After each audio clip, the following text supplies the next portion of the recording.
जय हिंद साथियों, स्वागत है आप समूह का रन फॉर स्टडी पर।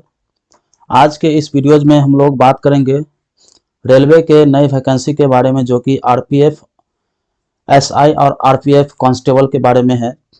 यहाँ कुछ नोटिस निकल के आ रहा है, देख लीजिए। भारत सरकार रेल मंत्रालय के द्वारा यहाँ पर कुछ नोटिस जारी किया गया है और ये जारी किया गया है, डेट यहाँ है 2 जनवरी 2024 को ये नोटिस जारी किया गया है। इस नोटिस में क्या कहा गया है जरा हम यहाँ पर देखेंगे। तो यहाँ सब्जेक्ट देख लीजिए, सब्जेक्ट है procedure for recruitment of SI, inspector and constable, यानी एसआई और कांस्टेबल दोनों पदों के लिए यहाँ पर एक नोटिफिकेशन है। उसके बाद हम लोग इसमें जो भी विशेष बातें हैं उसको हम लोग इसमें चर्चा करेंगे।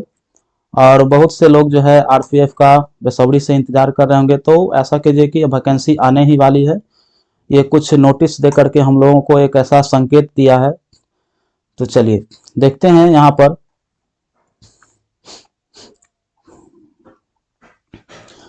तो यहाँ हम लोग जैसा कि देख रहे हैं, कुछ जो मेन बात है उसको हम लोग देखेंगे। तो यहाँ कुछ नंबर ऑफ वैकेंसी की चर्चा किया गया है। The round current of recruitment is being down for filling of vacancies of 2000 in the rank of constable, यानी ये जो 2000 वैकेंसी देख रहे हैं ये कांस्टेबल के पदों के लिए है। उसके बाद 250 ये जो है rank of sub inspector in RPF RPSF, ठीक है।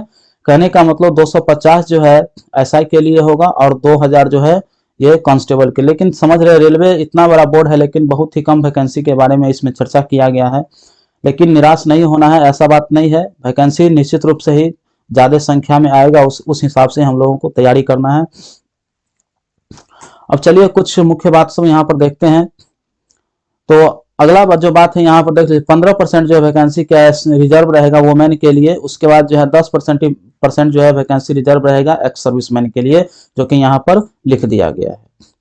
उसके बाद हम लोग जो है आगे बढ़ते हैं रिक्रूटमेंट प्रोसेस। इस रिक्रूटमेंट प्रोसेस में हम लोग देखेंगे कि कैसे कैसे होगा रिक्रूटमेंट इसका।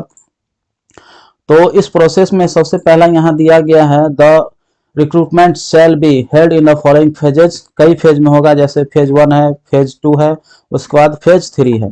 तो फेज 1 में जो है कंप्यूटर बेस्ड टेस्ट होगा, CBT, to be conducted by railway recruitment board, RRB के द्वारा जो है ये सीबीटी कंडक्ट कराया जाएगा। उसके बाद फिजिकल एफिशिएंसी टेस्ट पीईटी होगा।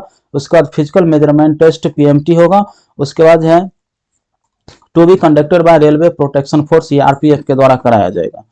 उसके बाद जो है फेज 3 में है डॉक्यूमेंट वेरिफिकेशन होगा, to be conducted by railway protection force RPF, ये भी जो है आरपीएफ के द्वारा जो है डॉक्यूमेंट वेरिफिकेशन कराया जाएगा। तो ये 3 फेज में जो है हम लोगों को इस एग्जाम से गुजरना होगा। उसके बाद जो है नेक्स्ट लाइन में है, the document verification shall be completed after PET PMT. ये जो डॉक्यूमेंट वेरिफिकेशन जो है फिजिकल एफिशिएंसी टेस्ट और फिजिकल मेजरमेंट टेस्ट के बाद ही होगा। अब आते हैं हम लोग, चलिए जो मुख्य बातें हैं उन सारे बातों को हम लोग देखेंगे। तो ये सब है, आप लोग देख लीजिएगा। ये सब जो है जिस जिस जोन में वैकेंसी सबको देना है, ये वो सारे जोन सब है, ईस्ट वेस्ट नॉर्थ, उसके बाद साउथ, ये सब रेलवे का जोन सब है। चलिए अब यहाँ पर देखते हैं रैंक क्या है। Composition of regional sub committee shall be as under. चलिए कांस्टेबल है, इसके लिए क्या है कंपोजिशन ऑफ कमिटी, इसमें दिया गया है 4 JAG senior scale officer with senior most member as chairperson. Next हम लोग बढ़ते हैं, फिर यहाँ पर है दिया गया representation of different communities in CRC SI CRCTC. चलिए जो भी मेन बात है उसको हम लोग देखते हैं। अब आते हैं यहाँ पर एलिजिबिलिटी ऑफ कैंडिडेट। जो कैंडिडेट होगा फॉर्म भरने के लिए उनका एलिजिबिलिटी क्या होना चाहिए। तो मेन बात है एलिजिबिलिटी में आते हैं तो सिटीजनशिप होना चाहिए। वीडियो का स्किप नहीं कीजिएगा, ओके, तभी आपको जो है पूरा जानकारी मिल पाएगा। सिटीजनशिप होना चाहिए इंडिया का, यानी भारत का नागरिक होना चाहिए। उसके बाद दूसरा है एजुकेशन क्वालिफिकेशन में क्या होना चाहिए। तो सब इंस्पेक्टर के लिए होना चाहिए आपको ग्रेजुएशन होना चाहिए, किसी भी यूनिवर्सिटी से ग्रेजुएशन पास होना चाहिए। उसके बाद जो है यहाँ पर एज की बात करें तो सब इंस्पेक्टर के लिए कम से कम 20 रखा गया है और अधिक से अधिक यहाँ पर रखा गया है 25। और SC ST OBC वगैरह के जो है कुछ रिलैक्सेशन भी दिया जाएगा, आगे हम लोग उसको देखेंगे। उसके बाद जो है कांस्टेबल पद के लिए देखिए तो केवल 10th पास होना चाहिए या फिर इसके बराबरी होना चाहिए किसी भी बोर्ड से। मिनिमम एज जो है कांस्टेबल के लिए 18 और अधिकतम जो है 25 होना चाहिए। उसके बाद हम लोग आगे बढ़ते हैं, यहाँ कुछ एज रिलैक्सेशन की बातें हैं, तो इस एज रिलैक्सेशन को हम लोग देखेंगे। तो एज रिलैक्सेशन में देख लीजिए, यहाँ पर कैटेगरी है SC ST को जो है 5 साल का रिजर्वेशन दिया गया। उसके बाद है ओबीसी को जो है 3 साल का रिजर्वेशन दिया गया। उसके बाद यहाँ candidate who had ordinary have been domiciled in the union territory, जो यूनियन टेरिटरी से संबंधित रखते हैं, खास करके Jammu Kashmir Ladakh during the period of क्या है 1 जनवरी 1980 टू 31 दिसंबर, मतलब इस समय जो घटना हुआ था उससे अगर संबंधित रखते हैं तो क्या है उसको दिया है, मतलब UR EWS को 5 ईयर्स का छूट दिया जाएगा, ओबीसी को 8 ईयर्स का, SC ST को जो है 10 ईयर का छूट दिया जाएगा। उसके बाद हम लोग आगे बढ़ते हैं यहाँ पर है only for the post of sub inspector central government to apply other than ex serviceman, यानी एक्स सर्विसमैन वगैरह सबको भी छूट यहाँ पर दिया जाएगा। यहाँ पर जैसे क्या है UR और EWS को 5 वर्ष का दिया जाएगा, ओबीसी का 8 वर्ष का, SC ST का 10 वर्ष का।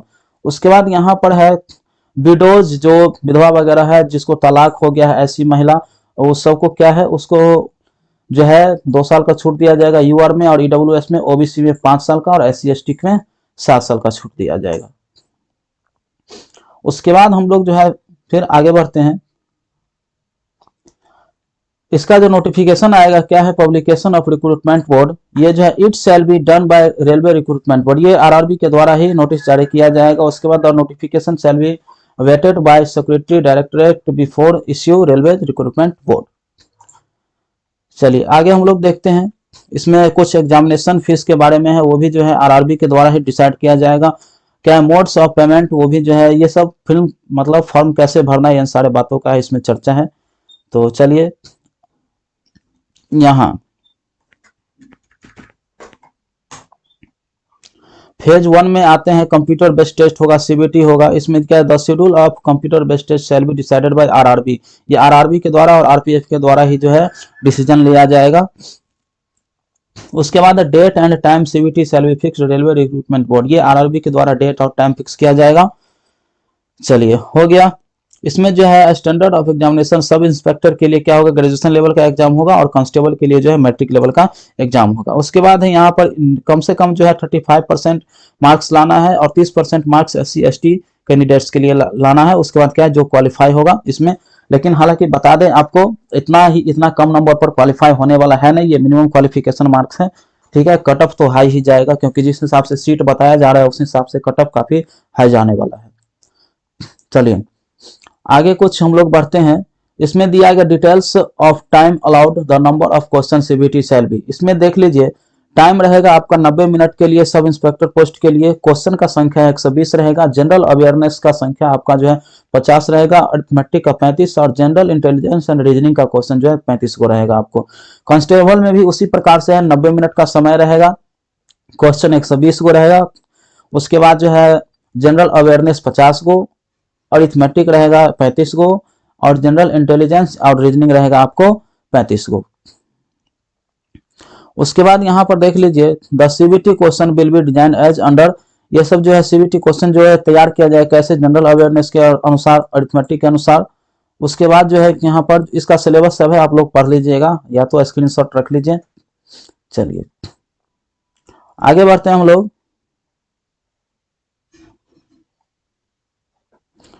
जो मूल बातें हैं इन सारे बातों को हम लोग देखेंगे। अब यहाँ पर देख लीजिए क्या है फिजिकल क्राइटेरिया में क्या है, qualifying criteria of PET shall be under, कहने का मतलब 1600 मीटर का दौड़ होगा ये इसके लिए SI के लिए और 6.5 मिनट लगेगा। उसके बाद 12 फीट लॉन्ग जंप है, हाई जंप 3 फीट 9 इंची है। फिर सब इंस्पेक्टर यहाँ पर फीमेल के लिए है 800 मीटर दौड़ना होगा 4 मिनट में, 9 फीट है लॉन्ग जंप, हाई जंप है 3 फीट। फिर कांस्टेबल में मेल के लिए यहाँ पर देख लीजिए यहाँ पर दिया गया मतलब 5 मिनट 45 सेकंड आपको, मतलब 1600 मीटर क्वालिफाई करना है 5:45 सेकंड में।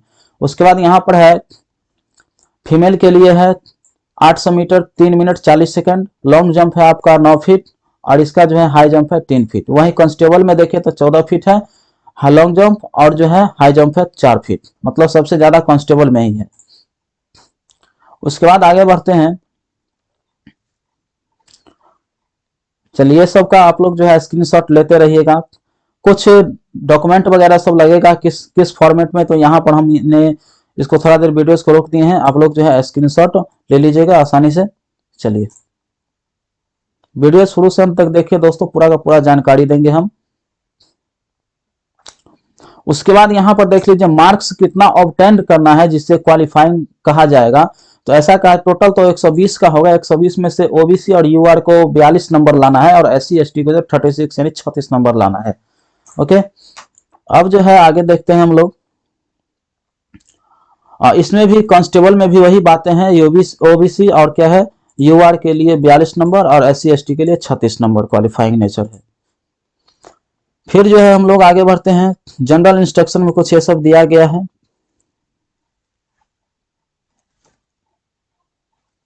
चलिए, तो ये था दोस्तों रेलवे रिक्रूटमेंट बोर्ड की तरफ से जो भी रेल मंत्रालय के द्वारा नोटिस जारी किया गया था, हमने इन सारे बातों का इसमें डिस्कस किया है। अगर वीडियोज अच्छा लगा है तो जरूर जो है चैनल को सब्सक्राइब कर दीजिएगा, वीडियोज को लाइक कर दीजिएगा।